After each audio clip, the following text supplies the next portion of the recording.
todos bienvenidos a este acto que, como se ve por la concurrencia, pues es mucho más que la puesta en circulación de un libro. Ciertamente se trata de pues, un acontecimiento editorial, en efecto, es la puesta en circulación en todo el mundo del libro en español, de la primera traducción de este libro excepcional que es Vida y Muerte de la Democracia, de John Keane.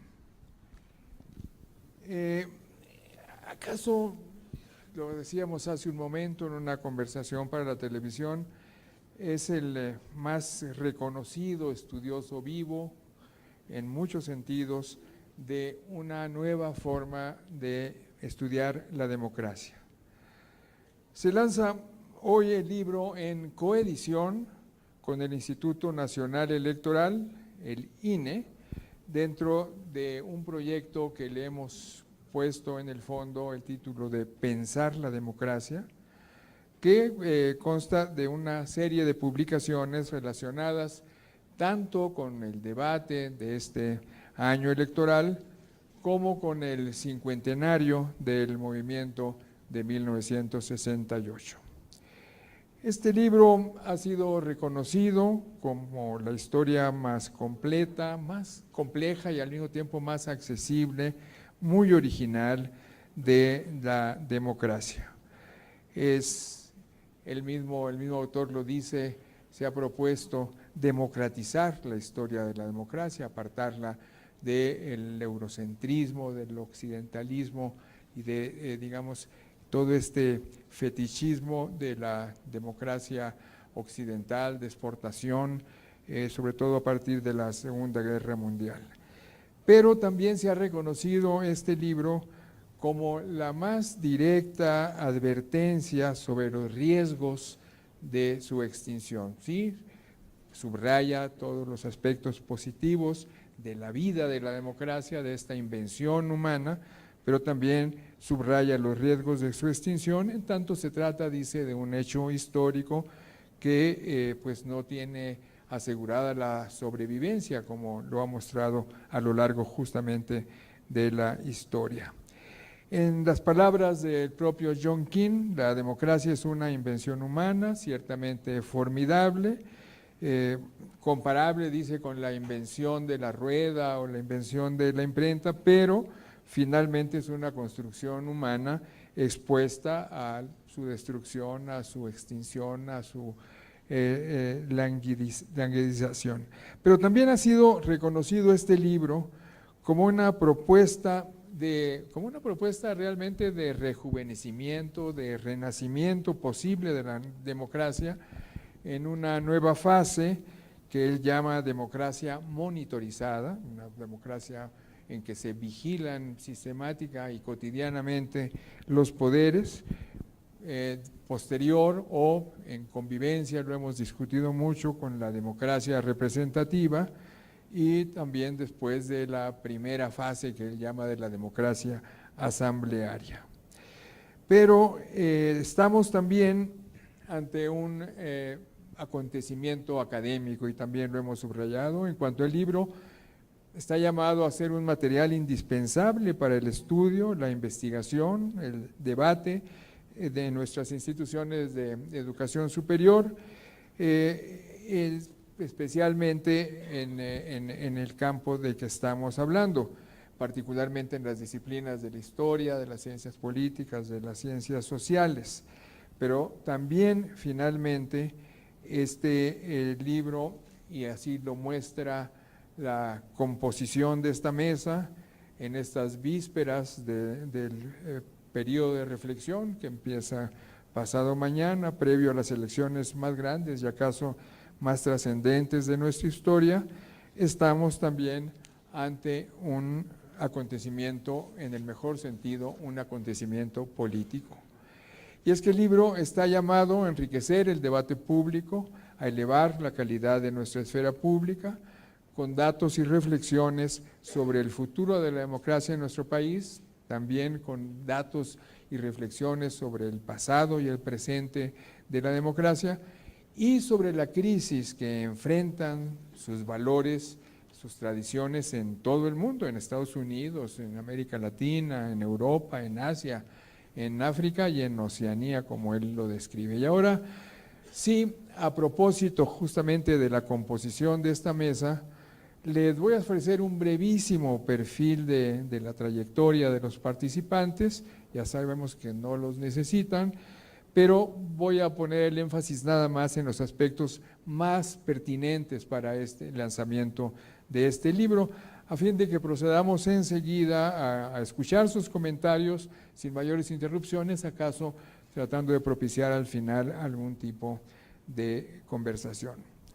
Lorenzo Córdoba, consejero presidente del Instituto Nacional Electoral, el INE, investigador del Instituto de Investigaciones Jurídicas de la UNAM, miembro del Sistema Nacional de Investigadores, autor de una serie de libros y artículos sobre temas electorales, constitucionales, de teoría política, como Derecho y Poder, Kelsen y Schmidt, Frente a Frente, publicado por el Fondo de Cultura Económica, Elecciones, Dinero y Corrupción, y los árbitros en las elecciones estatales, entre otras publicaciones. Janine Otálora, ella es magistrada presidenta de la Sala Superior del Tribunal Electoral del Poder Judicial de la Federación, también ha sido magistrada de la presidenta de la Sala Regional en la Ciudad de México, también del Tribunal Electoral del Poder Judicial de la Federación, ha sido también directora general de la Defensoría Pública Electoral para Pueblos y Comunidades Indígenas. Ella es doctora en Ciencias Políticas por la Sorbona y ha publicado, entre otros trabajos, Debates políticos y medios de comunicación y Democracia representativa y reforma política. José Woldenberg, presidente del entonces Instituto Federal Electoral, el legendario IFE, que encabezó la democratización mexicana en los años 90 del siglo pasado. Al doctor Woldenberg le correspondió presidir el IFE en el año 2000, el año electoral de la primera alternancia democrática del poder presidencial de la historia de nuestro país. Su bibliografía es vasta, pero destaco por su pertinencia en este acto: La construcción de la democracia para entender los partidos políticos y las elecciones, México, la democracia difícil, la democracia como problema, y quizás el más oportuno para la actual coyuntura nacional, Cartas a una joven desencantada con la democracia, que publicó en la editorial Sexto Piso. Y Ciro Murayama, aquí a mi derecha, es consejero del INE, profesor titular de la Facultad de Economía de la UNAM, miembro del Sistema Nacional de Investigadores y autor, entre otros títulos, de uno que ilustra bien los debates de esta hora: Elecciones, Dinero y Corrupción.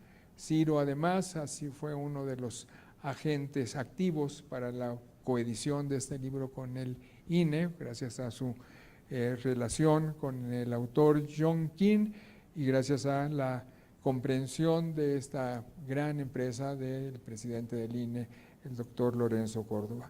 Faltaría darles un par de datos sobre el autor del libro que presentamos hoy. John Keane trasiega entre las universidades de Cambridge, Berlín, Sydney, Adelaide, Toronto, entre otras. Ahora mismo anda en Taiwán, ¿verdad? Dirige un instituto global para la democracia y los derechos humanos, ha publicado una serie de libros que se han vuelto clásicos, algunos de ellos, como este, pero uno de ellos de los años 90, Medios y Democracia, también una biografía de Thomas Paine, otra de Václav Havel, el famoso líder de la democratización de terciopelo en Checoslovaquia, El futuro de la democracia representativa, y este que ahora presentamos, Vida y muerte de la democracia. Muy recientemente publica digamos un seguimiento del libro sobre medios y democracia, más reciente, Democracy and Media Decadence, es decir, la democracia, la decadencia de los medios, así como la decadencia que señala también con bastante puntualidad de la democracia representativa y de sus posibilidades de rejuvenecimiento. Tiene un libro muy reciente también que revela mucho el sentido del humor de este gran prosista que es además John Keane. When trees fall, monkeys scatter. Es decir, cuando los árboles caen, los monos se disgregan, se dispersan, los changos. Y está dedicado a China, dice Rethinking Democracy in China. Ahora desde Taipei, donde ahora ofrece un curso, ha posteado hoy los siguientes mensajes en la red. Eso es muy interesante porque dice, se los leo directo en español, ya viene el día de la gran elección en México. Luego viene entre interrogantes, se pregunta si esto ocurrirá con la victoria de López Obrador. Y a continuación sigue, dice, es una oportunidad perfecta para el lanzamiento público de este, y pone en español, de este trabajo de amor. Muchas gracias, dice, por la publicación. A un tuit que mandó Ciro Murayama anunciando este acto, dice, comenta a propósito de esta invitación a la ceremonia en que todos nos encontramos, a New Mexican Bebé, en español. Has just been born, apenas recién ha nacido. Entonces, pues tenemos además a un académico, a un pensador, a un polemista, a un gran provocador del debate público, con el que gracias a Ciro y a Lorenzo Córdoba tuvimos oportunidad de conversar para acordar esta coedición. Y sin más, pues vamos a empezar a conversar. Por favor, Lorenzo. Muchísimas gracias y muy buenas tardes a todas y a todos. Quisiera leer unas notas que he preparado para esta presentación. Quiero comenzar agradeciendo la convocatoria a esta presentación y la invitación a compartir algunas reflexiones sobre una obra en muchos sentidos sin igual, literalmente monumental por su extensión y alcances. Agradezco en particular a Pepe Carreño por su generosidad para editar esta obra y por llevar a cabo la presentación de en este extraordinario recinto del Centro Cultural Bella Época. Aprecio y agradezco también la participación de quienes forman parte de esta mesa, la magistrada Janine Otálora, el doctor José Woldenberg y mi colega desde hace mucho tiempo, pero ahora también, afortunadamente, en el Consejo General, el consejero Ciro Murayama. No es poca cosa, al contrario, me parece que es muy relevante que a unas horas del cierre del periodo de las campañas electorales, como ya señalaba Pepe Carreño, y a 5 días de la jornada electoral, encontremos un espacio para reflexionar a través de la obra de John Keane sobre la democracia, su historia, su presente y los desafíos que la misma tiene hacia el futuro.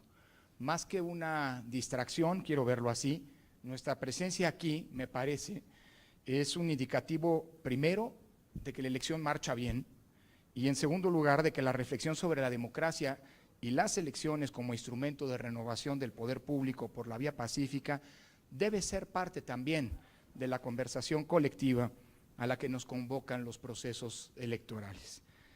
Quiero compartir con ustedes algunas reflexiones que me han motivado la lectura y la revisión de Vida y Muerte de la Democracia de John Keane, y en particular sobre por qué considero que representa una contribución importante a la discusión sobre la democracia en general y en México en particular, y de ahí, por cierto, de nueva cuenta, el agradecimiento al Fondo de Cultura Económica por acoger el interés del Instituto Nacional Electoral de editar esta obra por primera vez en español. Me parece que la primera contribución de la obra, aunque tal vez puede parecer la más evidente, no es por ello la menos relevante. Me refiero a la dimensión del proyecto de revisión histórica que hace Keane. Esta, como se ha señalado, no es la primera obra ni del autor, ni tampoco la primera obra que da cuenta de la historia de la democracia. Recordemos el texto de John Donne sobre el tema, titulado Libertad para el Pueblo, editado también, por cierto, por el Fondo de Cultura Económica, entre otros, pero sí, sin duda, es la primera obra, al menos en tiempos recientes, que tiene un alcance, o que pretende un alcance y logra un alcance de esta naturaleza. Un recorrido histórico que transita desde la antigua Mesopotamia hasta las complejidades parlamentarias de nuestros días y que lejos de ratificar un sello occidental en su pedigrí, como ya se mencionaba por José Carreño, insiste en que la democracia se ha nutrido de su adopción en diversas regiones y latitudes del mundo. Y en este punto quisiera hacer un señalamiento. No es solamente una obra de historia sobre la democracia, sino que la reconstrucción histórica de la misma democracia también le sirve a John Keane para realizar, me parece, importantes contribuciones teóricas para la discusión de esta forma de gobierno. Keane nos muestra que la democracia no necesariamente surgió en Atenas hace 2500 años, como es, digamos, un lugar común, no solamente para quienes estudiamos esta forma de gobierno, sino también para quienes cotidianamente la practicamos y evocamos sus orígenes. Vestigios de su nacimiento, nos señala Keane, se pueden encontrar 2000 años antes y varios miles de kilómetros al este de Atenas, en Siria, Mesopotamia. En esa civilización, nos dice Keane, hay registro de algunos de los primeros experimentos de asambleas populares que se conocen.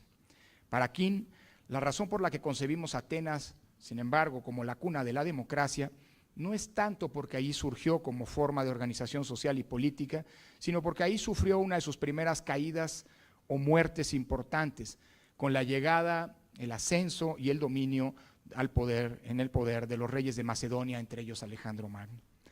El relato clásico sugiere que luego de Atenas, la democracia había entrado en un periodo extendido, largo de hibernación, hasta que fue descubierta por los ingleses en el siglo XVII, los revolucionarios franceses más adelante y los independentistas en ese mismo periodo de las 13 colonias en el siglo XVIII, hasta concluir con la Constitución de los Estados Unidos.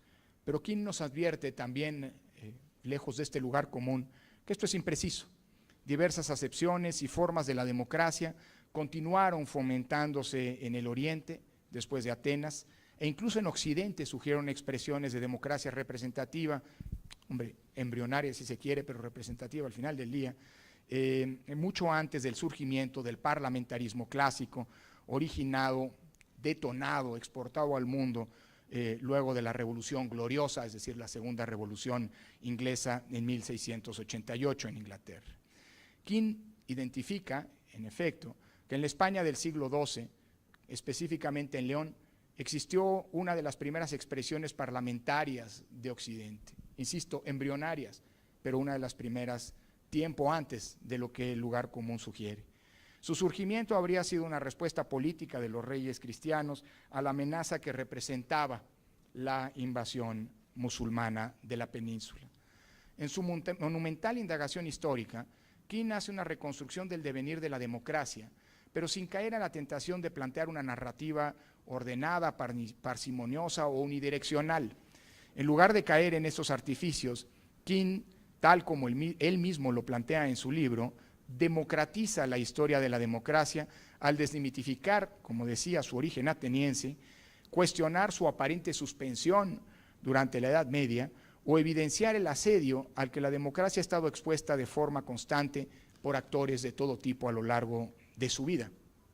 En suma, nos muestra que la historia de la democracia ha sido, con más frecuencia de lo que creemos, caótica y contingente, no siempre con finales felices, en ocasiones con su muerte en los lugares en donde se presenta, pero tampoco al final del día y en una visión global con derrotas definitivas.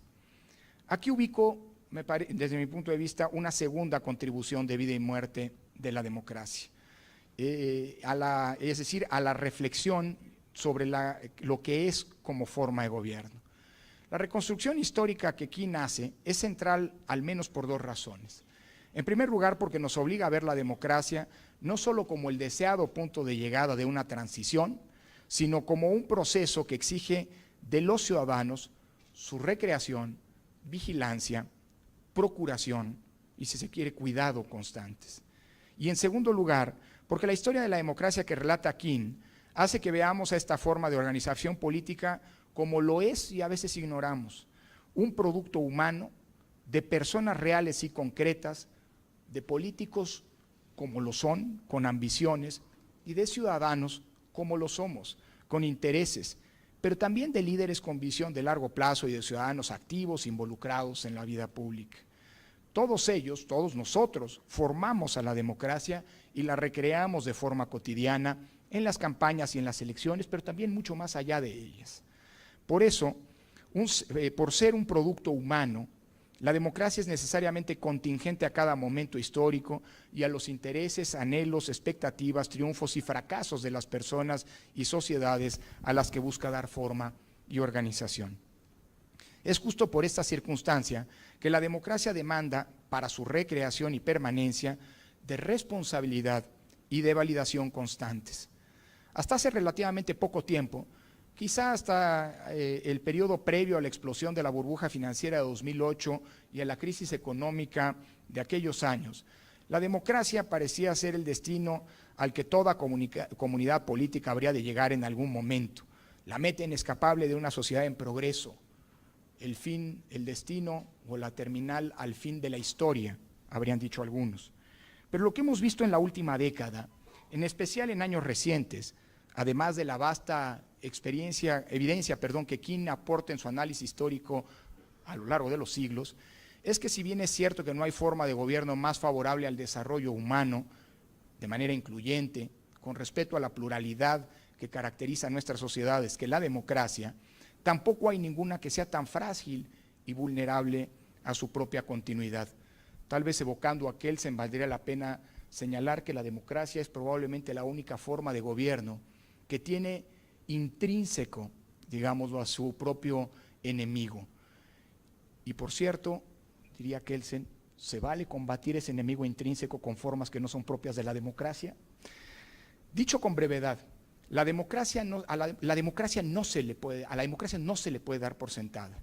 Si algo debe quedar claro con la lectura de este texto, es que la democracia es el arreglo organizativo más demandante y probablemente más complejo que puede tener cualquier comunidad política que opte por la misma.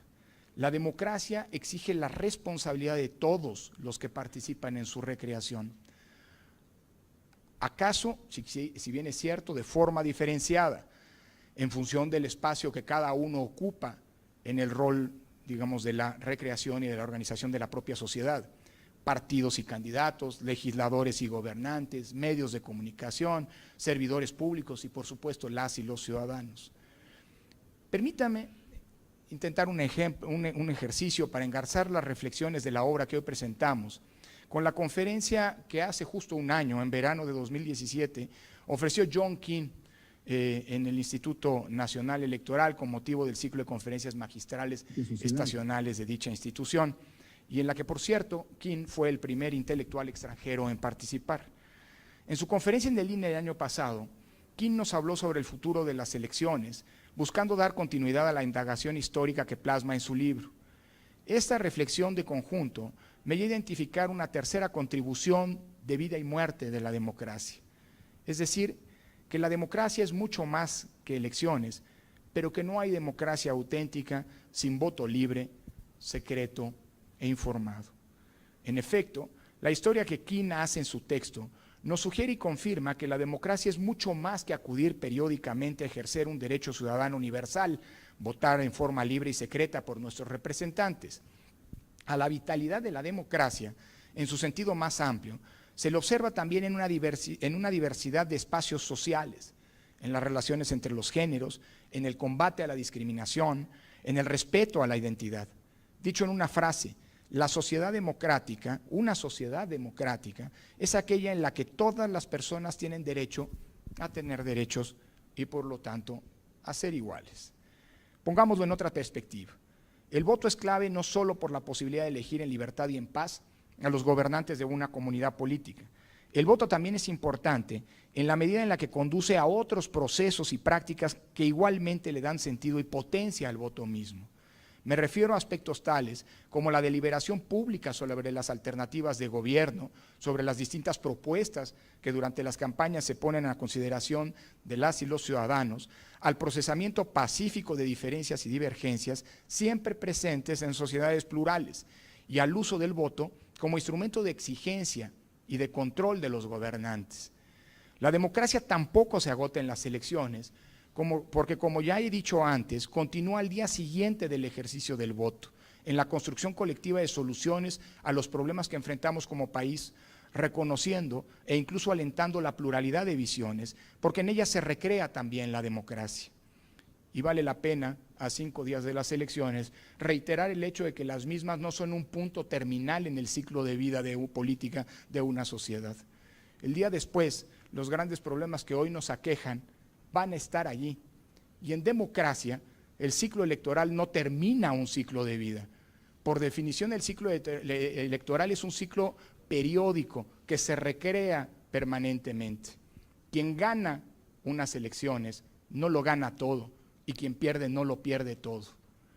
Y más aún, no lo hacen de una vez y para siempre.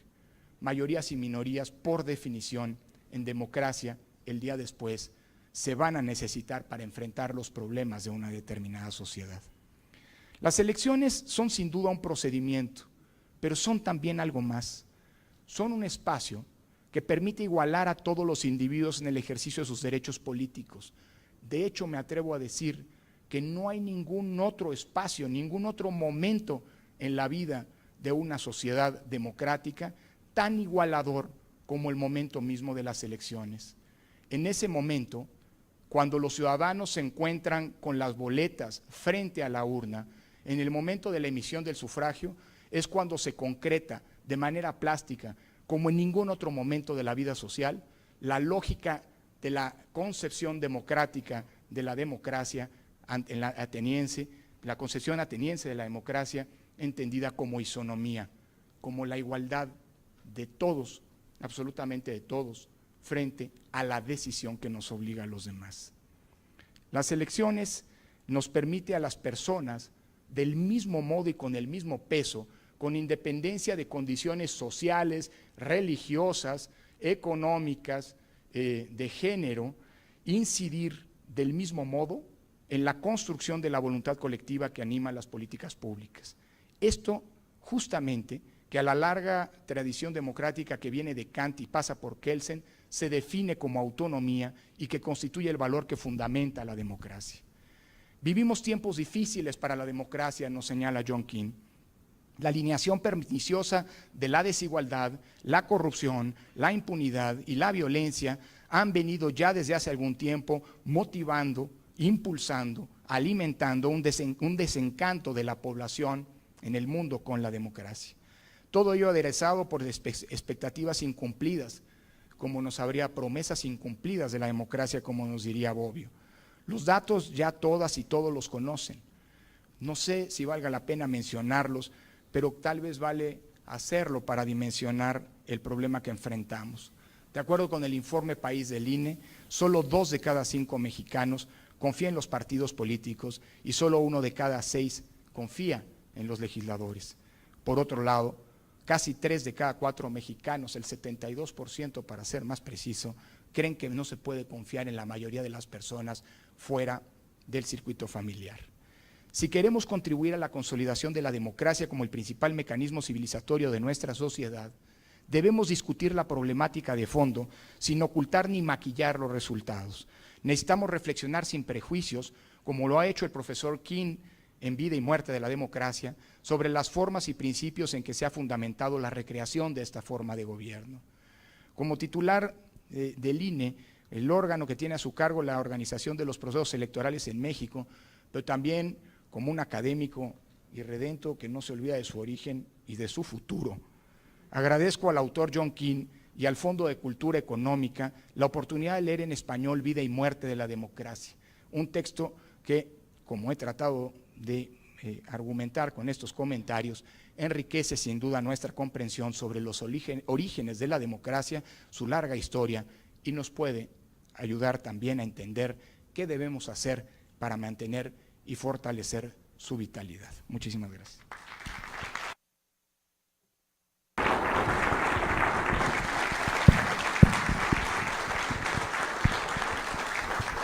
Muchas gracias, doctor Lorenzo Córdoba. Muchas gracias por esa reseña tan puntual del libro de John King, por ese inteligente engarzamiento entre las lecciones del autor y el momento que vive la democracia mexicana, con sus retos y también con sus promesas. Por favor, Presidenta del Tribunal Electoral del Poder Federal, Poder Judicial de la Federación. Muy buenas tardes, muchas gracias. Es un gran gusto estar aquí el día de hoy presentando esta gran obra, Vida y Muerte de la Democracia, y en un enhorabuena para el Instituto Nacional Electoral, para el Fondo de Cultura Económica, para la traducción y la publicación de este libro, cuyo contenido todo ciudadano, toda persona apasionada por la democracia tiene que leerlo. Vida y Muerte es una obra donde el personaje principal es la democracia a través del tiempo, y es también de alguna manera una historia mundial desde el enfoque de la democracia. El autor lo que se ha propuesto es platicar la historia de la democracia de otra manera, romper los clichés y contar cosas no contadas. Se trata de una obra ambiciosa que logra su cometido, pues la última historia de la democracia la intentó hace más de un siglo Naum Capen en Estados Unidos. John King enfatiza la pertinencia y la importancia de esta revisión histórica, al decir que la ignorancia del pasado inevitablemente engendra una mala comprensión del presente. Y resume su obra diciéndonos que se trata de una mirada nueva sobre la democracia, enfatizando por qué era importante y por qué sigue siéndolo. Quiero ordenar mi presentación a partir de 6 ideas que se desprenden, entre muchas cosas, del libro de John King. Primera idea, empezaría con una reflexión que nos concierne a todos, y esta es que la democracia representa mucho más que la celebración de elecciones periódicas. El autor señala que para las generaciones previas a la suya, la democracia significaba fundamentalmente elecciones periódicas, con un sistema pluripartidista, un parlamento y un gobierno dependiente de dicho parlamento. Sin embargo, esta vieja idea, sigue señalando el autor, se está desmoronando, y ahora la democracia representa mucho más que elecciones periódicas. Efectivamente, el profesor King nos exhorta a considerar la democracia como una forma de vida completa, en la que es fundamental la manera en la que nos relacionamos los integrantes de la sociedad y el trato que se dispensa a los grupos vulnerables y a las minorías. Así, la democracia tiene que ver con la forma como los hombres tratan a las mujeres, tiene que ver con el hecho de si a los niños se les considera ciudadanos o si la gente joven está debidamente representada. Para el autor, la democracia tiene que ver con los esfuerzos para vivir como iguales.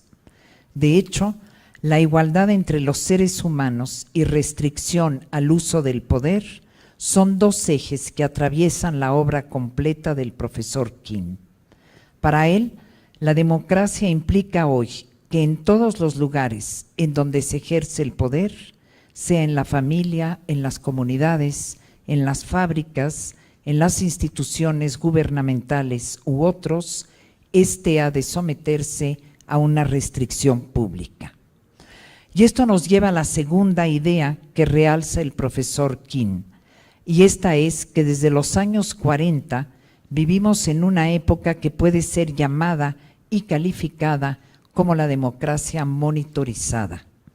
Para nuestro autor, la historia de la democracia puede dividirse en 3 etapas. En sus orígenes habría sido una democracia asamblearia, después una democracia representativa y actualmente estaríamos en una democracia monitorizada.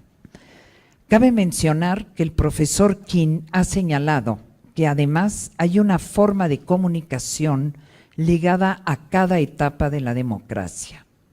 Para la primera de estas, la asamblearia, sería la forma de la oratoria.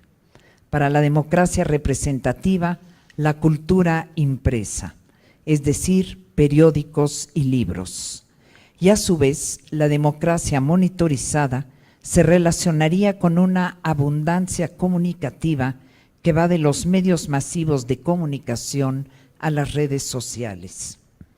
Al hacer esta división de la democracia, el académico refiere también que la etapa asamblearia de la democracia no habría surgido en Atenas, ya que hay antecedentes en la antigua Siria desde la época de los sumerios. A su vez, la democracia representativa no se ubicaría en Inglaterra, sino en León en 1188. A su vez, la democracia monitorizada surgiría después de la Segunda Guerra Mundial y es la etapa en la que nos encontramos actualmente. Su característica principal es que la democracia se encuentra permanentemente bajo escrutinio público y hay restricción del poder donde quiera que se ejerza.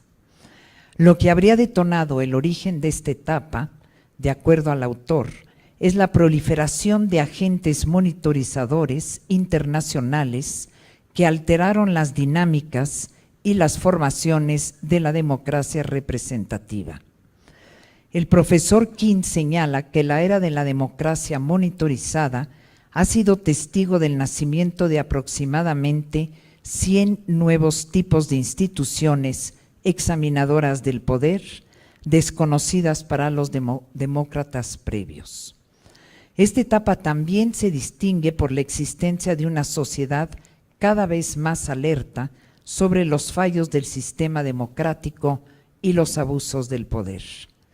De esta forma, la monitorización del poder ha impulsado la defensa de causas democráticas, así como la expansión del concepto de la democracia del que hablaremos más adelante. El autor destaca que los grandes debates que han sido impulsados en el mundo desde 1945, tales como los derechos civiles para las mujeres y las minorías, el rechazo a las armas nucleares, la reducción de la pobreza o la lucha contra el calentamiento global, no han sido generados en su inicio por los partidos políticos, los legisladores o los gobiernos, sino principalmente por redes de agencias que monitorizan el poder. Así, la democracia monitorizada son fundamentalmente las instituciones denominadas watchdogs, instituciones de control en las que el poder arbitrario es mirado con desconfianza. King señala, y aquí lo voy a citar, en la era de la democracia monitorizada, los partidos, los políticos y las legislaturas se ven obligados a competir con una multitud de instituciones verificadoras y vigilantes que hacen que la vida de los políticos, los partidos y las legislaturas sea más difícil que en el pasado. Adicionalmente, esta vigilancia y monitoreo de quienes ejercen el poder se ha fortalecido gracias al desarrollo de las tecnologías de la información y la comunicación.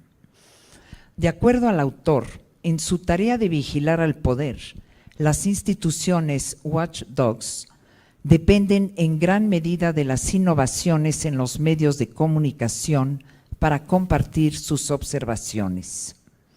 Y si bien la tarea de monitorizar y restringir al poder es buena en sí misma, al mismo tiempo puede traer como consecuencias la desafección y la decepción de la ciudadanía por la democracia.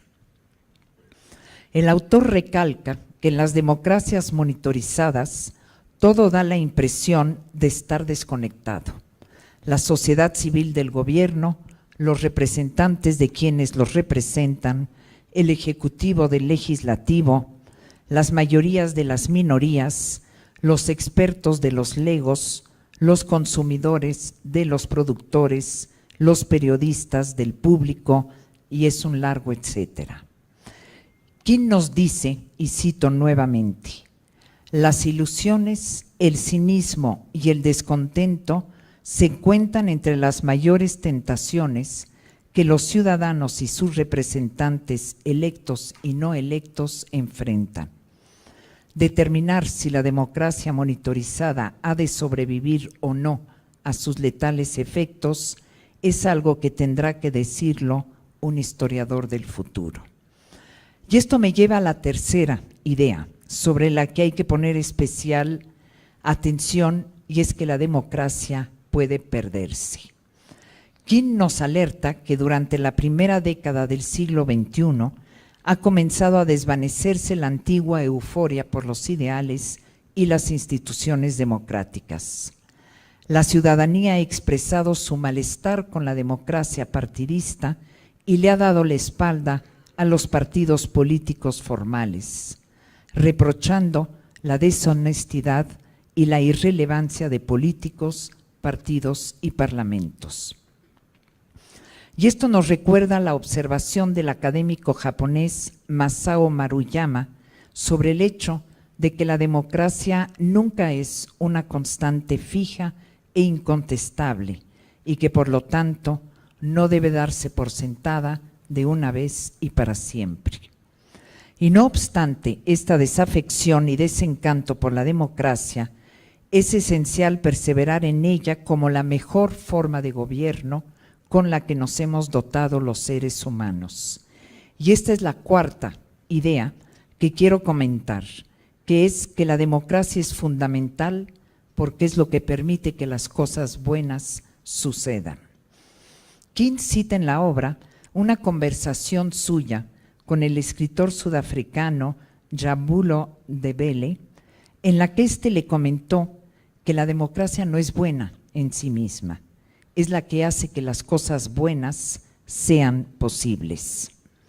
Y el autor sudafricano abunda diciendo, según lo que nos dice el autor de esta obra, la democracia es lo más cerca que están las personas de una experiencia de fe, la sensación de que contra cualquier tipo de obstáculo tienen que enfrentar cosas, seguir y buscar lo que al final funcionará, percatarse de que aunque no sepan exactamente a dónde van las cosas, no sucederán si se quedan cruzados de brazos.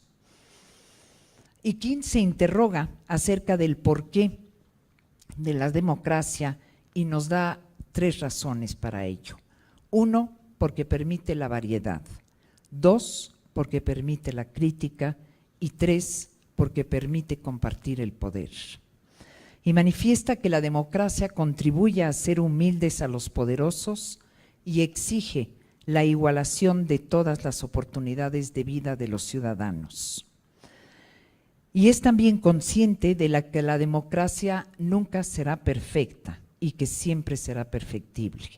Por eso la caracteriza como un proceso y como algo que está en movimiento, como un conjunto de acciones que permanentemente están a prueba.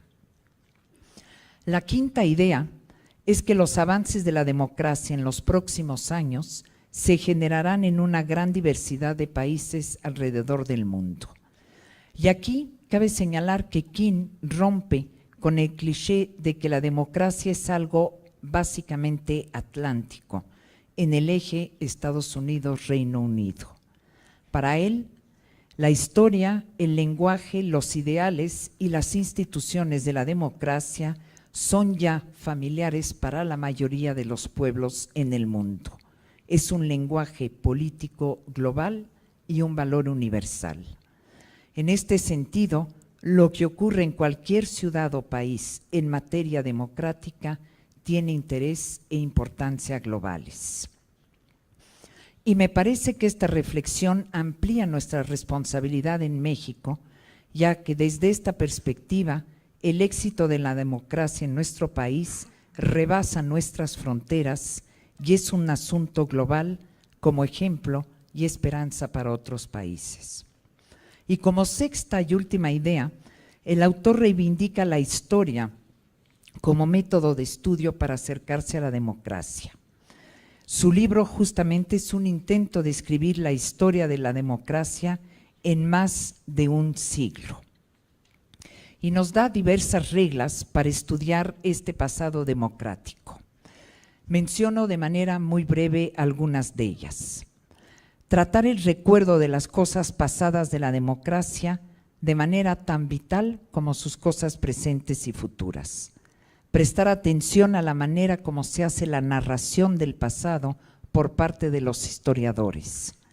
El análisis del pasado, presente y futuro de la democracia deben proponerse mantener una actitud de apertura y poner en tela de juicio las certezas. Y admitir que la tarea de aceptar el pasado, el presente y el futuro de la democracia es por definición una jornada sin final, una odisea permanente. En suma, esta obra es fundamental porque nos permite comprender el desarrollo histórico de la democracia y también la época que estamos viviendo. Nos da también una hoja de ruta para continuar impulsando la democracia como un modo de vida, como una vía para ser iguales a todos y limitar el poder. El libro es también un llamado de atención de que la democracia se puede perder y a la vez una esperanza para renovar la fe en el porvenir de nuestras sociedades. Y aquí quiero recordar justamente la etapa y el momento en el que se encuentra México a unos cuantos días de las elecciones más complejas y más competidas que hemos tenido en nuestra historia. Por ello, leer la obra de John King nos invita a hacer una reflexión sobre este suceso que estamos viviendo en el ámbito nacional. La democracia es muy reciente en México y a la vez es fuerte y sólida, y por eso debemos valorarla y cuidarla. Nuestros pueblos prehispánicos tuvieron fundamentalmente reyes o señores. Es solamente ahora que las mexicanas y los mexicanos podemos elegir verdadera y efectivamente a quienes deseamos que nos gobiernen. Hay que aceptar democráticamente a quienes triunfen en las elecciones porque su victoria es el resultado de la mayoría de la voluntad de la población y será el signo de una madurez política y de una madurez democrática. Hay que reiterar también, como lo señala King, que la democracia no se acaba con la celebración de las elecciones. Es un modo de vida que debemos fortalecer y continuar.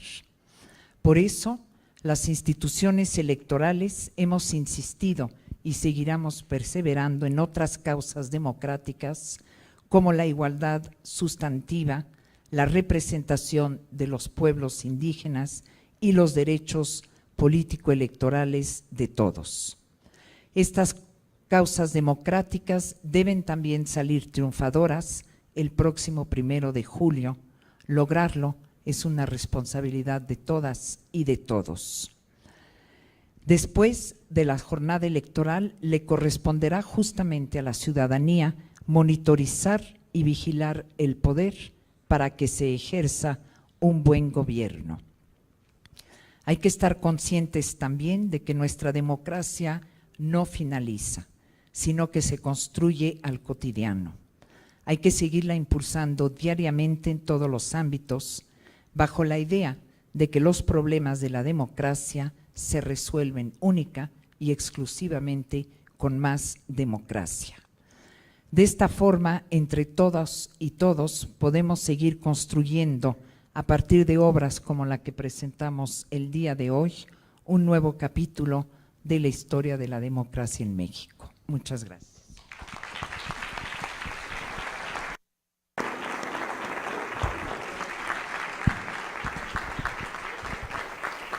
Muchas gracias, doctora Janine Otálora, magistrada presidenta de la Sala Superior del Tribunal Electoral del Poder Judicial de la Federación, y no sé qué destacar más, y la solidez y la profundidad de su lectura, la claridad de la exposición, la puntualidad del señalamiento de los contenidos, o esa comprensión tan clara que expresa la cabeza del tribunal, es decir, la encargada del control de la legalidad y la resolución de controversias del proceso electoral, con el monitoreo de las entidades de la sociedad civil. Es un gran mensaje. Y el otro gran mensaje, sin duda, es que las dos cabezas de nuestras dos grandes instituciones, el Instituto Nacional Electoral y el Tribunal Electoral del Poder Judicial de la Federación, muestren esta comunidad de objetivos y comunidad legítima de preocupaciones sobre el momento de la democracia mexicana. Muchísimas gracias por las dos exposiciones. Le pediríamos ahora al doctor José Waldenberg. Gracias, muy buenas noches. Agradecer en primer lugar al INE y al Fondo de Cultura Económica la invitación para estar el día de hoy con todos ustedes. Y me van a disculpar que al leer el texto que preparé, quizá vaya a repetir algunas de las cuestiones que ya abordaron tanto Lorenzo como Yanin.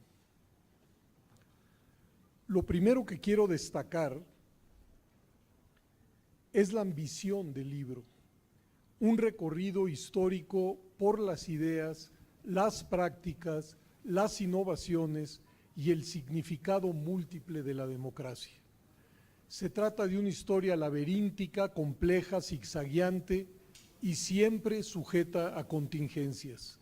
No hay nada parecido a leyes de la historia ineludibles, sino una trayectoria que vale la pena conocer para evaluar el sentido profundo de lo que hoy denominamos democracia y su siempre presente fragilidad.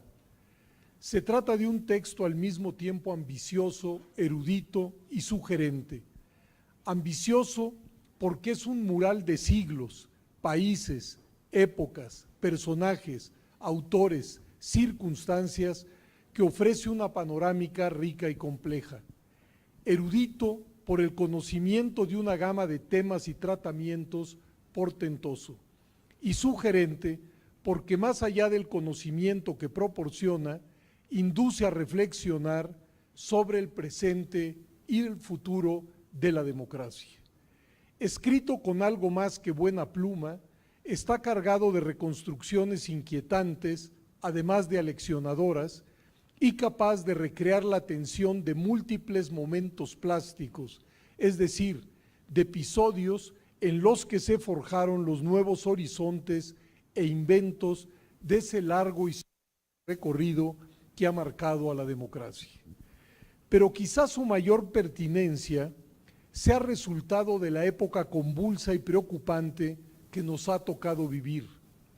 Escrito antes de la irrupción en el escenario de Donald Trump y lo que ello significa, y de la multiplicación de los nacionalismos extremos en Europa, aunque ya despuntaban, es un llamado de atención sobre los acosos y vulnerabilidades de un régimen de gobierno que intenta y logra que la diversidad de opciones que cruzan una sociedad puedan contender sin necesidad de desgarrar eso que algunos llaman tejido social.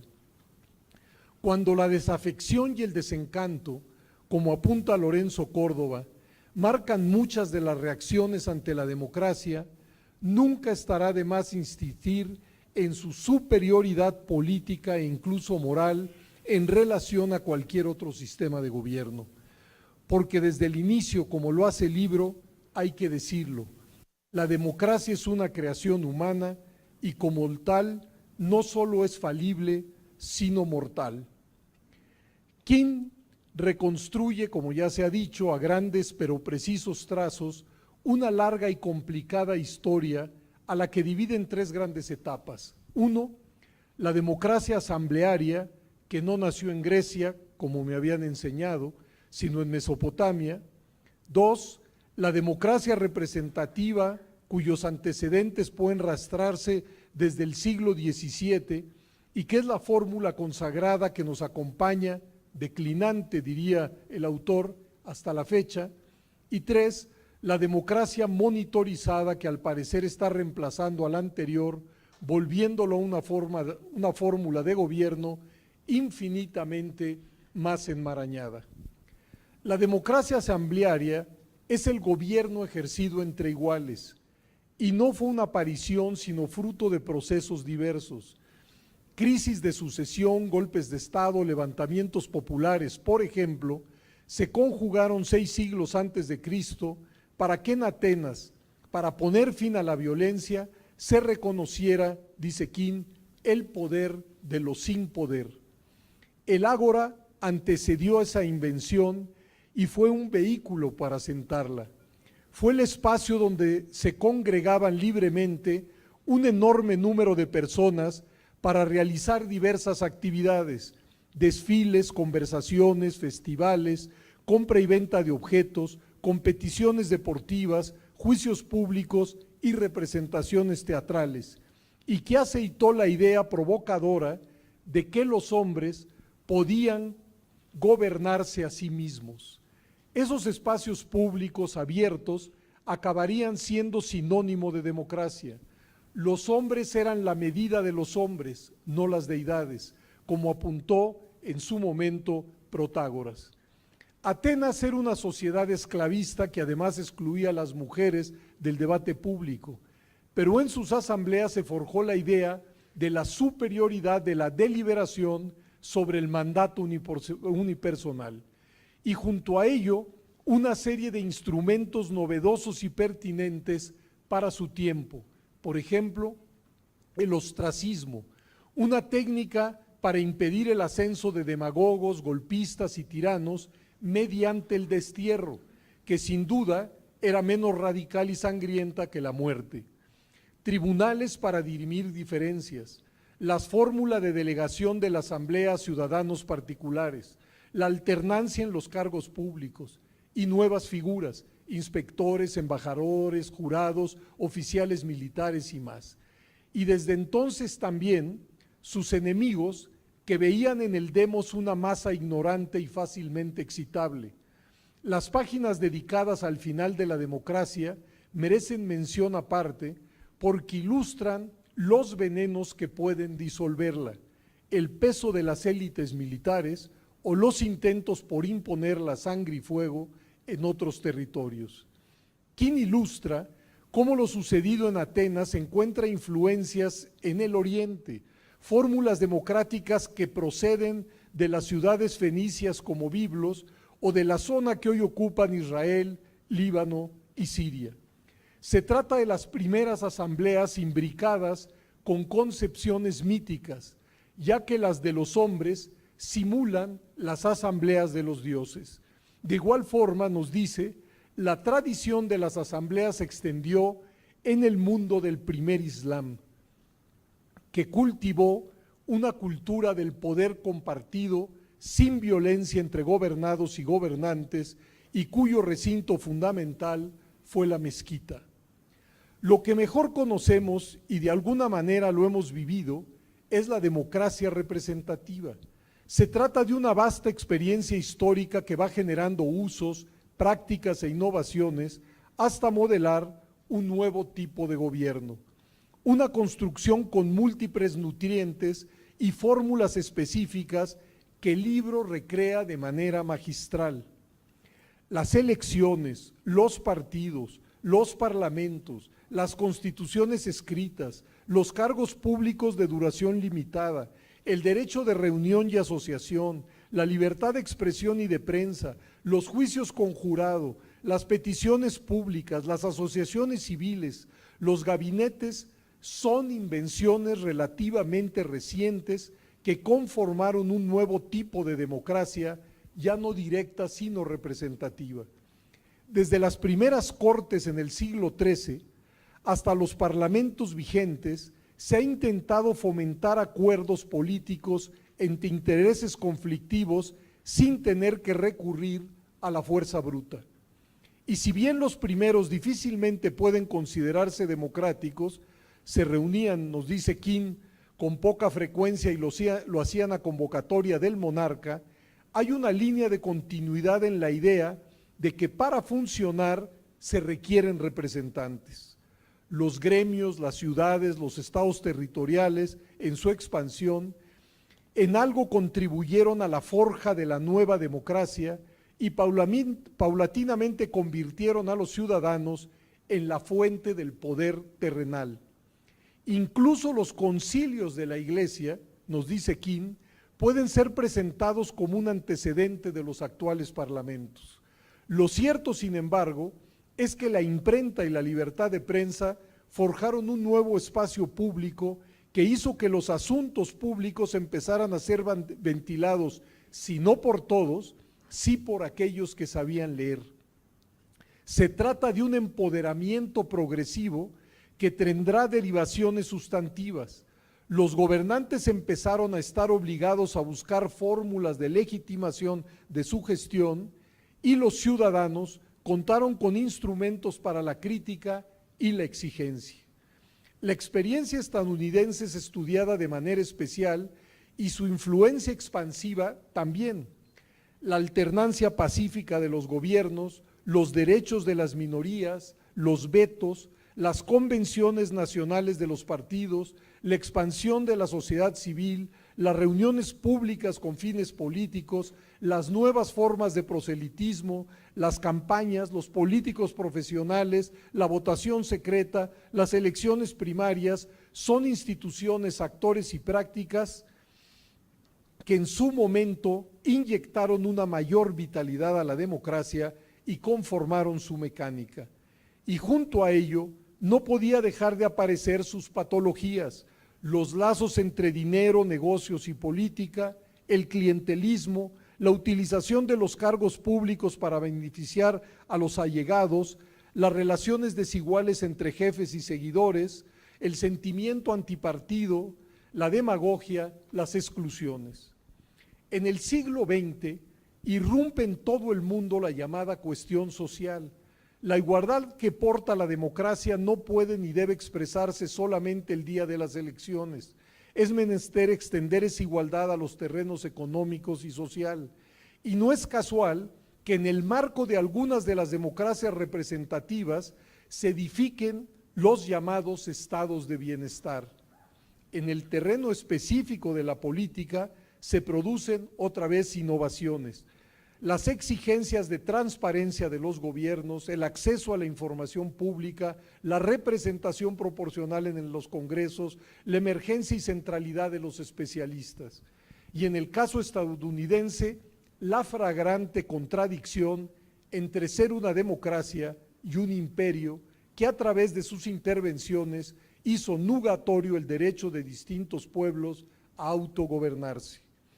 Especialmente interesante, creo, resulta el capítulo sobre los países de América Latina que a principios del siglo XIX optan por diseñar repúblicas democráticas en sus constituciones, que paradójicamente abren el paso al extendido fenómeno del caudillismo que degenera en despotismo, un abismo entre constitución y realidad que se extiende, creo, hasta nuestros días. Y la recreación de lo sucedido en el siglo XX en Europa no puede leerse sino como un llamado de alerta, en donde la democracia supuestamente se encontraba mejor implantada, irrumpieron los totalitarismos que marcarían, si no su fin, sí su casi extinción. John King dedica las últimas 300 páginas de su libro a desentrañar las características de lo que él denomina la democracia monitorizada y de los nuevos peligros que corre. La democracia de nuevo tipo, para hacerlo, rompe en muchos casos con las supuestas precondiciones que algunos estudiosos, sobre todo norteamericanos, habían fijado, como lo prueba con la reconstrucción del deslumbrante caso de la India. La democracia monitorizada tendencialmente amplía el espíritu nivelador del voto para proyectarlo a otras esferas de la vida en común, destacadamente hacia la dimensión social. Vive con y para una sociedad civil más densa, preocupada y fiscalizadora de los actos del poder público, lo cual impone agendas y exigencias varias. Genera mecanismos de lo que se podría llamar justicia alternativa, reclama que se consulten las iniciativas, puede desarrollar acciones de resistencia pacífica, demanda cuotas para los grupos excluidos. En suma, se trata de una democracia que rebasa y con mucho el circuito de elecciones, partidos y representación, y que pone en acto, por ejemplo, nuevos mecanismos de rendición de cuentas, exige presupuestos participativos,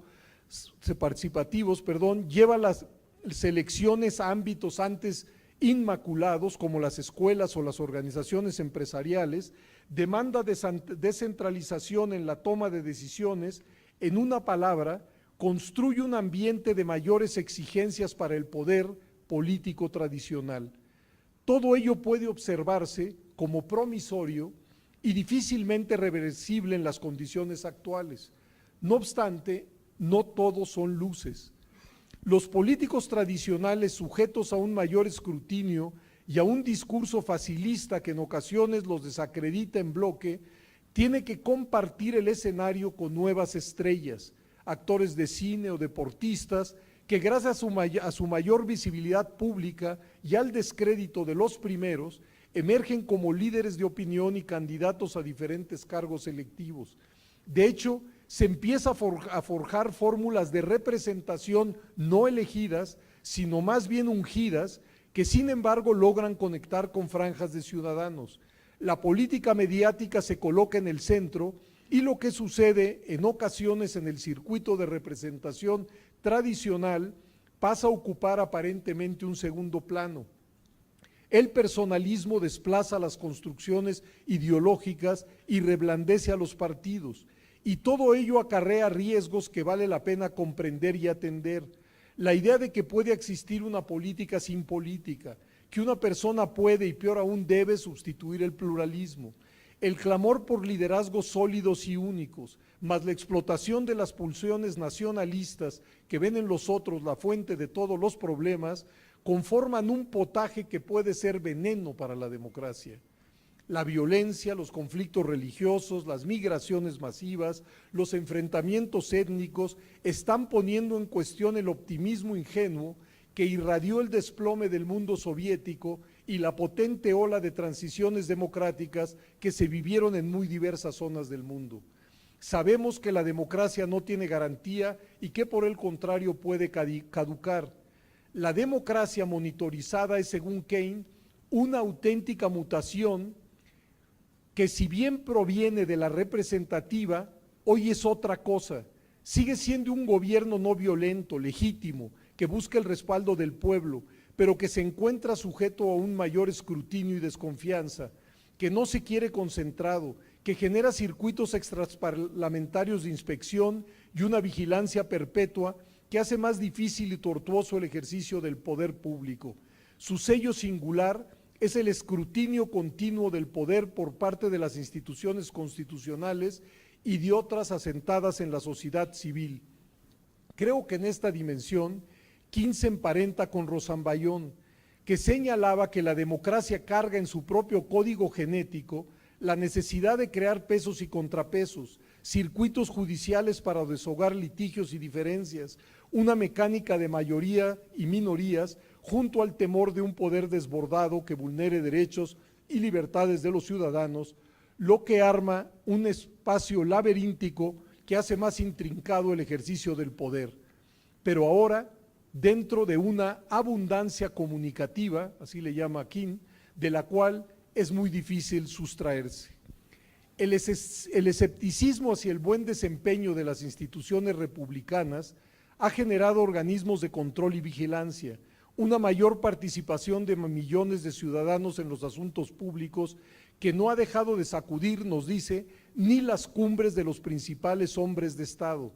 Todo ello puede resultar promisorio, pero en el otro plato de la balanza deben colocarse fenómenos como la decepción, inestabilidad y contradicciones que produce la abundancia comunicativa, el acoso a la vida privada de los personajes públicos, la política viral en las redes con sus verdades y mentiras y sus verdades a medias y mentiras a medias. Todo indica que las democracias de hoy se reproducen en medio de un profundo malestar.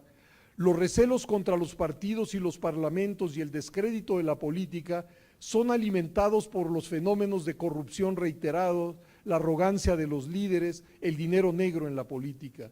Da la impresión que los medios y las redes son hoy un sistema de representación simbólica e inquisidor que hace de la política un espectáculo, como ya lo apuntó en su momento Vargas Llosa, de corto plazo, capaz de quemar famas en un santiamén una especie de gobierno paralelo de celebridades apartidistas y personajes paradigmáticos armados con un micrófono. Y si a ello sumamos, y aquí solo voy a enunciar, la globalización y su impacto que descoloca las coordenadas de la antigua política territorial, los conglomerados de instituciones intergubernamentales atrapadas en redes globales de interdependencia, las economías conectadas y el menor impacto de las políticas nacionales, la brecha que se ensancha entre ricos y pobres, la creciente ola nacionalista, si no es que chauvinista y xenófoba, la proliferación de armas nucleares que Kim denomina como anarquía nuclear, las guerras no civiles y la expansión del terrorismo, más las políticas intervencionistas que a nombre de la democracia han alimentado no solo conflictos sin fin, sino el descrédito de la propia idea democrática, entonces parece necesario hacer un alto en el camino para reconocer los desafíos de la democracia monitorizada si es que queremos reformarla y reforzarla poniéndola al día. Termino. La humanidad no ha logrado idear y construir un régimen de gobierno mejor que el democrático, que suponía que los humanos podían decidir por sí mismos como iguales cómo habían de gobernarse. Pero ese enunciado elemental y fundamental es hoy acosado desde muy diferentes flancos y no existen garantías de que ese ensueño en diferentes momentos y territorios, hecho realidad con todo y sus imperfecciones, tenga asegurada su pervivencia. La democracia, por su propia naturaleza, siempre producirá insatisfacción, siempre será un régimen inacabado, nunca consolidado de una vez y para siempre. Vivirá con una no correspondencia, una tensión entre promesas y logros, pero no hemos sido capaces de inventar un mecanismo mejor contra el poder concentrado. Muchas gracias.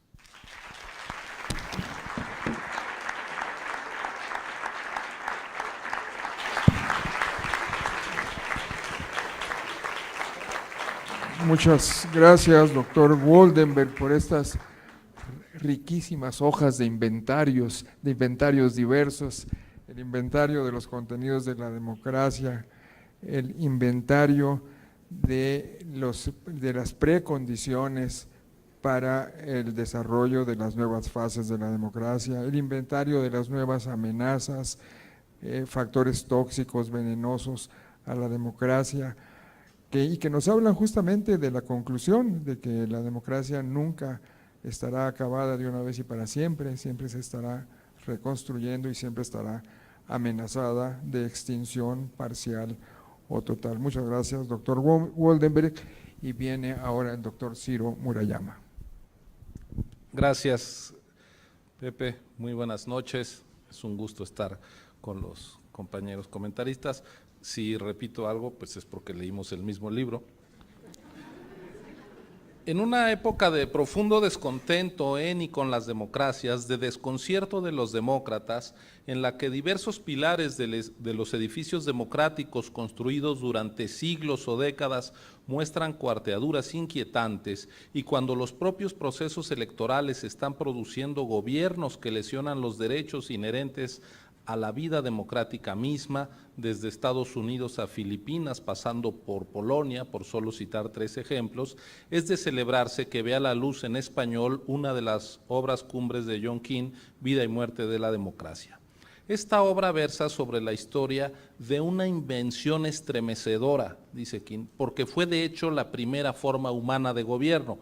Por supuesto que si bien toda forma de gobierno es humana, el gran salto de la invención democrática, tan importante como la rueda, la imprenta, la máquina de vapor y la clonación de las células madre, es que la democracia les exigía a las personas que descubrieran las intenciones ocultas detrás del discurso acerca de los dioses y la naturaleza y de los privilegios basados en la superioridad intelectual o de sangre. La democracia significaba la desnaturalización del poder. La democracia reconocía que, a pesar de que las personas no son ángeles ni dioses o diosas, al menos son lo suficientemente capaces para evitar que algunos humanos piensen que lo son.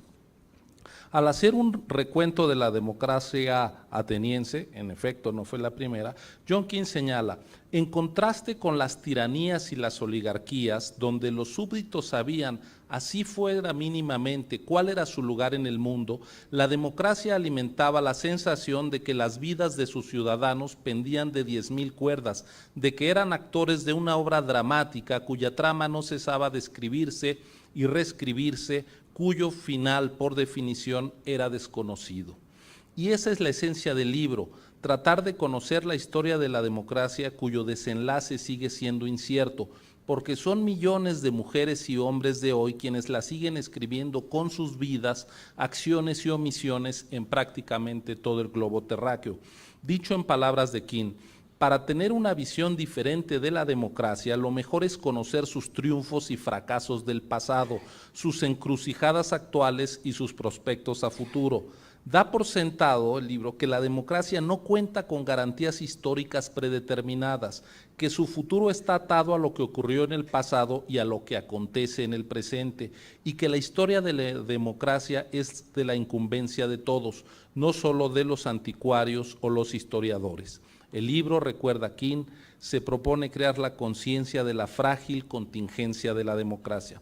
Esta obra, en sus 900 páginas en la edición en español, indaga y averigua sobre las distintas formas en que la democracia ha florecido de manera germinal, se ha extendido para llegar a ser representativa y nos trae hallazgos que vienen de antiguas inscripciones en tejas de arcilla a reflexiones sobre las exigencias a la democracia hechas hoy desde las computadoras e Internet. Vida y muerte de la democracia son múltiples viajes alrededor del mundo y el tiempo. No hay un continente que no sea visitado y revisado por el trabajo del historiador. No hay un evento político significativo en Occidente u Oriente al que John King le haya negado la atención de su lupa y su lectura para contar esta historia. Con el conocimiento de un erudito, la pluma afinada de un polemista sereno, la perseverancia de un arqueólogo, con miles y miles de horas bajo la luz de la lámpara en una biblioteca, con el gusto de un ameno conversador, el libro está plagado de anécdotas y datos relevantes para entender la ironía de la historia, que la democracia no siempre fue fruto de anhelos democráticos, que la democracia no es el resultado de una batalla entre bandos siempre bien alineados, que la democracia ha florecido y también ha muerto en múltiples ocasiones. Es, me atrevo a decirlo, una obra monumental, no por su extensión, sino por su pretensión más que bien lograda, contar una historia de la humanidad o la historia de una de las creaciones más relevantes y por ello compleja, artificial y frágil de nuestra especie, la democracia. El libro comienza por un recuento del legado de los atenienses, quienes contribuyeron a elaborar la regla de que las democracias requieren espacios públicos, abiertos para todos, donde los asuntos de interés común puedan definirse y ser vividos por ciudadanos que se consideren en pie de igualdad. Al contrarrestar la fragilidad humana, el ágora les ofrecía un refugio en el mundo, una sensación de lo que los atenienses llamaban aidos, el sentimiento de bienestar y respeto mutuo. Me pregunto, ¿la insatisfacción actual con la democracia no se explicará en parte por el extravío de aquel aidos griego, por la erosión del bienestar y la pérdida del respeto mutuo? ¿Quién está encantado con la antigua democracia de los griegos, pero no aturdido? Cito, todos aquellos que idealizan la gloriosa democracia de los atenienses deberían tomar nota. La democracia ateniense fue un régimen profundamente sexista y nos recuerda que en ningún momento las mujeres, esclavos o extranjeros residentes ganaron el derecho a voto. Me interesa subrayar esta advertencia de King. La profunda nostalgia por los gloriosos días de la democracia prístina deben ser tratados con sumo cuidado.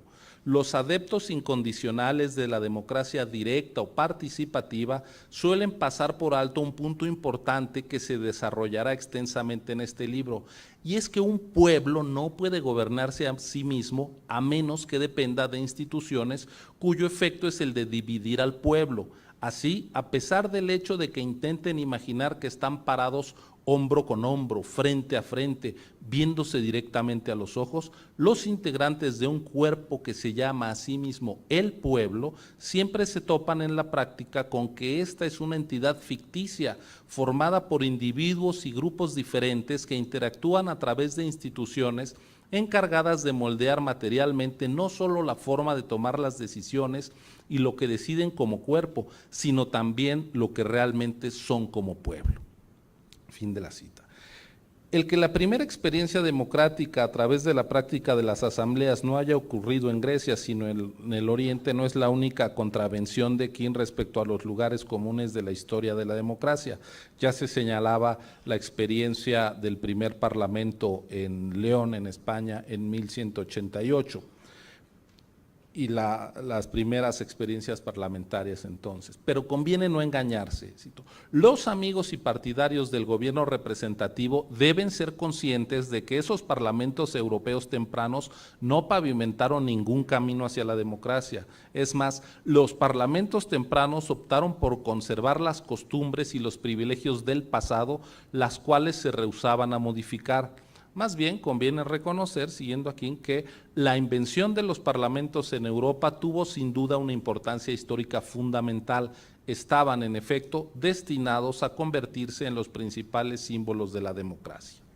El tránsito de la democracia directa a la representativa no fue ni lineal ni breve. Cito, el tren de la democracia asamblearia no terminaba simplemente en una estación histórica donde los pasajeros estiraban las piernas para después abordar el nuevo tren de la democracia representativa. No existieron momentos claros de cambio ni puntos definidos de ruptura. Aún así, el cambio experimentado por la democracia fue impactante y visto en retrospectiva indiscutible. En ocasiones rápidamente, aunque por lo general de forma pausada, la maduración de esa metamorfosis tardó cerca de un milenio. Sería hasta el siglo XVIII cuando Thomas Paine desarrolló las primeras defensas conceptuales del gobierno representativo. Cito, era un tipo de sistema político que fomentaba la expresión pública de diferentes intereses y opiniones, así como su manejo y resolución a través del liderazgo obtenido a partir del mérito. Se pensaba como una nueva forma de gobierno humilde, una manera de abrir espacio a minorías políticas discrepantes y nivelar la competencia por el poder, lo cual a su vez permitía a los representantes electos poner a prueba su competencia política y habilidades de liderazgo en presencia de otros que tenían el poder para destituirlos.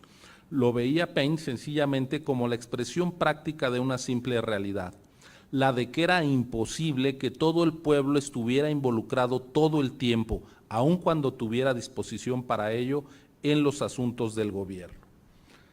En contraste radical, digamos, señala Keynes, con la suposición ateniense de que la democracia requería de un sentido indivisible de comunidad política, las Cortes descansaron en la premisa opuesta, la posibilidad de confrontar intereses potencialmente conflictivos y lo deseable que era alcanzar un acuerdo pacífico en torno a ellos.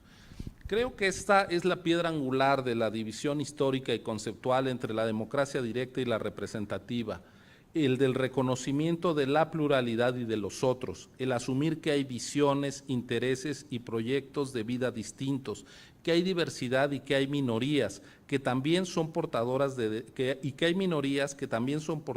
derechos inalienables, la protección del débil, del diferente, del otro, del opositor y su derecho eventualmente a ser mayoría es una aportación de la democracia constitucional representativa. En la irónica historia de la democracia, Keynes incluye, por supuesto, la experiencia latinoamericana, de nuevo arrojando luz a oscuros recovecos y en contravención a una interpretación anglocéntrica de la historia. Keynes identifica las revoluciones constitucionales que recorrieron de un cabo a otro estas tierras Hispanoamérica en los primeros años del siglo XIX mostraron algo maravilloso, que las raíces de la democracia representativa estaban ligadas o enredadas al punto de ser inextricables. Dieron testimonio de que las instituciones básicas del gobierno representativo, a semejanza del limonero y el naranjo, podían ser trasplantadas con éxito a climas extranjeros, pese al hecho no poco interesante de que la operación de trasplante haya adolecido de una falta total de planeación, lo cual confirma una vez más que, en lo tocante al tema aquí abordado, había ocasiones en que el camino al cielo estaba empedrado de intenciones diabólicas. Todo comenzó con la primera experiencia electoral, con el voto transcontinental convocado por la Junta Central Suprema, autonombrada en defensa de la monarquía de Fernando VII en 1808, después de la invasión de Napoleón Bonaparte. Entonces se invitó a las provincias hispanoamericanas a formar parte de la Junta Central, de tal suerte que, cito, entre la primavera de 1809 y el verano de 1810, de los desiertos montañosos y las anchas playas de Sonora, a la lluvia y el granizo, los glaciares y la nieve sempiterna del extremo sur de Chile, toda la región hispanoamericana se halló atrapada en su primer ejercicio electoral, en el que, por cierto, señala aquí, hubo traspiezas raudales. No me detendré en el más conocido recuento de las independencias de América Latina, mas como señala nuestro autor, la destacada aventura duró de 1810 a aproximadamente 1830 y gracias a ella Hispanoamérica devino el lugar más libre de la tierra, al menos en el papel. Y el que subraya en el papel no es menor. Si bien resulta altamente significativo que ni una sola revolución en Hispanoamérica defendiera explícitamente la monarquía, el autoritarismo o una combinación de ambos, durante gran parte del siglo XIX los atrevidos experimentos encaminados a abolir la monarquía en nombre del pueblo soberano les entregaron el poder a las élites domésticas, bien versadas en emplear versiones simplificadas del gobierno representativo a fin de salirse con la suya. Un gobierno de este tipo, cuyas acciones se realizaban a nombre del pueblo, un modo de gobernar que bien puede denominarse la democracia del caudillo, era para esas élites el mejor tipo de gobierno porque permitía que el mando quedara en manos de hombres superiores, cuya autoridad quedaba apuntalada por las constituciones redactadas y por las elecciones públicas y cuyo ejercicio de poder tenía el respaldo de las armas. Los caudillos eran supremos exponentes de las artes de la clase de poder que se mide estrictamente por el número de seguidores acumulados. En el recuento de la democracia del caudillo, quien indaga sobre la desdemocratización, una vez más no comulga con la fórmula que explica los desvaríos de la democracia solo por el apetito que habían identificado Pericles, Platón, Tucídides y otros para explicar el oscurecer de la democracia ateniense. Al contrario, quien ubica en su matriz explicativa a las restricciones comerciales, disrupción de los lazos de comunicación, ruptura de vínculos sociales y, lo peor de todo, el despegue del primer conflicto bélico mundial. La carencia de inversión, el despido masivo de trabajadores con consecuencias sociales realmente devastadoras explican el declive de las democracias. Es decir, hay una economía política de la desdemocratización que nuestro autor nos muestra y que a mi entender es inescapable para comprender y confrontar los desafíos de las democracias de nuestros días. Es indispensable hacerse cargo de la desigualdad social, de la economía política, de la desdemocratización en la nueva vitalidad del autoritarismo, porque históricamente y cada vez con mayor fuerza, esa variable ha sido fundamental en la deconstrucción democrática. Sin las crisis de los mercados y las rivalidades económicas de las grandes potencias europeas, son inexplicables los dos conflictos bélicos mayores del siglo XX, en particular de la Segunda Guerra Mundial, con la que, en palabras de King, la península europea se sumió en la oscuridad y arrastró a todo el mundo a un callejón infestado de ratas, a un infierno de caos social y despotismo político que casi redujo la democracia representativa a los huesos de una especie política extinta. King dedica una parte significativa del libro a aquilatar la experiencia de la democratización de la India. Apunta: en un tiempo en que la mayoría de las democracias habían sido eliminadas de la faz de la tierra, la invención de la democracia en ese país demostró que la dictadura y el totalitarismo no eran políticamente necesarios como muchos insistían en ese tiempo. La democracia en la India contribuyó a derrumbar otros prejuicios. Sumidos en una pobreza de proporciones desgarradoras, millones de ciudadanos indios rechazaron la visión de sus maestros británicos de que un país debía de contar con las condiciones económicas propicias para adoptar la democracia. Creo que con este ejemplo, King muestra hasta dónde los prejuicios o los purismos académicos, más que ser un lente para comprender mejor los acontecimientos, pueden ser un cristal rayado que deforme nuestra capacidad para entender los procesos sociales y políticos. Finalmente, King propone, ante la disyuntiva entre la democracia electoral de tipo Westminster o las formas de democracia directa, a la democracia monitorizada. El libro, nos advierte su autor, no supone que la democracia monitorizada vaya a conducirnos hacia la creación de un paraíso en el planeta.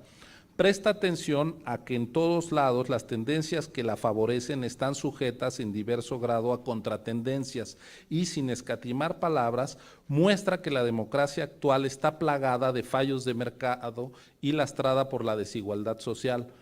Parte, King, de un hecho espinoso. Durante la primera década del siglo XXI comenzó a desvanecerse la antigua euforia por los ideales y las instituciones democráticos. Para indagar qué ocurre, King recurre a una musa, a una historiadora del futuro, que él se imagina, que analiza a una distancia de medio siglo el presente que hoy habitamos. Nuestra musa, advierte King, sabía que sin memoria todo estaba perdido. Estaba segura de que el malestar democrático tenía raíces profundas y amplias. Era importante ver más allá de las apariencias, dijo la musa. El malestar no se confinaba a países individuales ni a regiones particulares. Aquí y allá sobresalían los recelos de la gente hacia políticos, partidos y parlamentos. En la democracia monitorizada, los actores políticos tradicionales se ven obligados a competir con una multitud de instituciones verificadoras y vigilantes que hacían que la vida de los políticos, los partidos y las legislaturas fueran en general más difíciles que en el pasado. Y aquí y allá florecen personajes que se dicen no políticos y afirman defender los intereses de los descontentos y faltos de representación. Personajes que cultivan la imagen de un hombre dedicado, trabajador y autosuficiente, un líder en que puedan reconocer un poco de sí mismos y que deseen ser. Ahí están los ejemplos de Berlusconi, Le Pen, por no hablar de democracias recientes. Otro de los padecimientos de la democracia con dimensión global es la acción transfronteriza de exprimir las instituciones democráticas, pues está convencido King de que la forma de gobierno mundial en los primeros años del siglo XXI desestabilizó a los gobiernos. Ello en un conjunto de instituciones supranacionales a las que la justicia social no les preocupaba y por ende no era sorprendente que para principios del nuevo milenio todo país democrático experimentara grandes aumentos en sus brechas de riqueza hasta niveles no vistos desde finales de la década de 1920. Esta observación se vería confirmada en los años que siguieron a que King concluyó su libro, pues vendría la crisis de 2008 que tuvo su epicentro no en la periferia, sino en las naciones centrales y en el sistema financiero, que dio lugar a una política de austeridad traducida en lo que ya se conoce como la gran recesión de la última década, que precisamente ha acompañado al ascenso bielectoral de fuerzas y personajes políticos, para decirlo con suavidad, de frágil compromiso democrático. Ahí está Trump. Otro rasgo característico de las democracias contemporáneas fue el nacimiento o renacimiento del nacionalismo, que coexiste con lo que King define como el triángulo de la violencia en múltiples lugares del globo: anarquía nuclear, guerra no civil y la extensión del terrorismo apocalíptico, para cuyos actores la violencia ya no era un medio para un fin, sino un fin macabro en sí mismo. En el plano internacional no puede pasarse por alto, en la desafección por la democracia, los excesos y errores de las potencias en su reacción frente al terror. Cito: para la vergüenza de muchos demócratas, regresó de manera terrible la antigua división entre clases torturables y no torturables. Ahí está Guantánamo, ¿no? Habían surgido estos tiempos, observó la musa de King a 50 años de distancia, nuevos enemigos de la democracia, quienes afirmaban ser amigos del pueblo, lo que implicaba algo más perturbador. Si en el futuro se las arreglaban para abrirse paso en el mundo, entonces era absolutamente cierto que la democracia sería destruida en nombre de la democracia.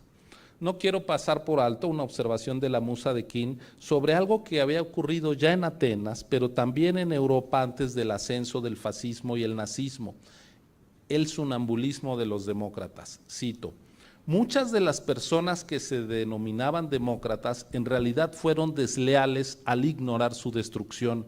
Una y otra vez llamaban a las cosas con el nombre equivocado, se hacían de la vista gorda, daban excusas, permanecían en silencio, sencillamente malinterpretaban las amplias tendencias al considerar las excepciones no relacionadas entre sí. La ignorancia no era una bendición ni inocencia. En esas circunstancias acortó la vida de la democracia al fomentar una complacencia increíble que parecía sonambulismo al borde de un acantilado.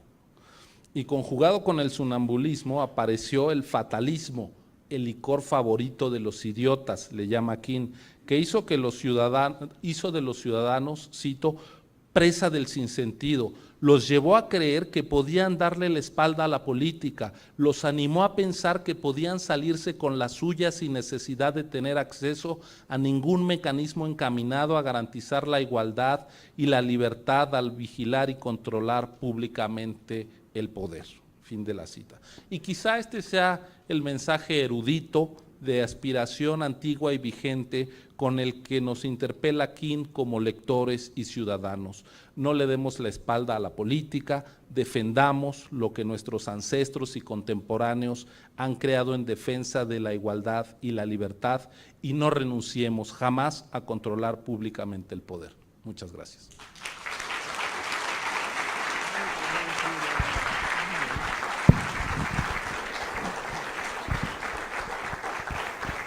Muchas gracias al doctor Ciro Murayama por este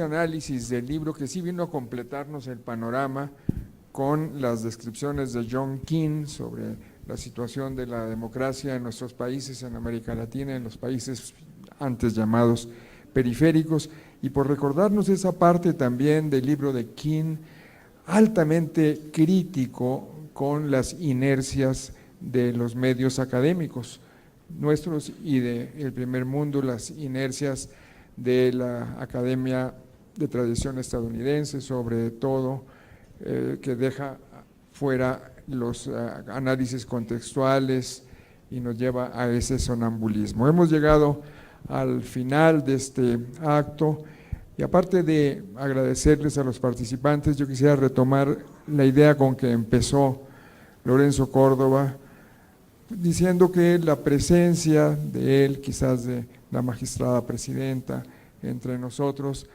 es un mensaje de que el proceso electoral va tranquilo porque pueden dedicarle 2 horas a hablar de un libro de casi 1000 páginas.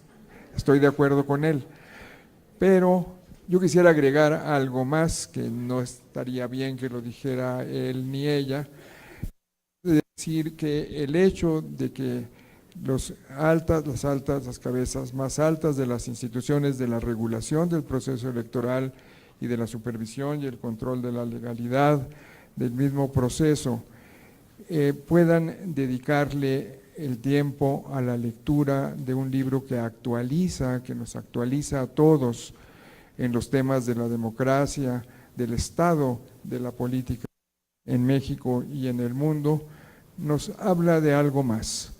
Nos habla, y aquí incluyo a todos los presentadores, a Goldenberg, a Lorenzo Córdoba, a Janine y a Ciro Murayama.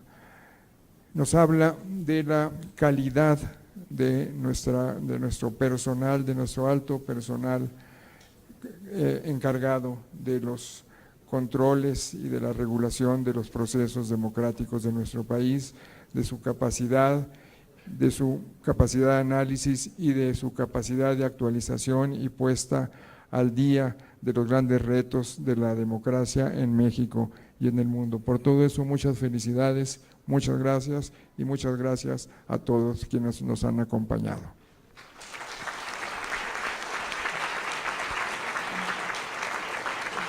Los quiero invitar a continuar esta convivencia con un brindis que nos ofrece el Instituto Nacional Electoral.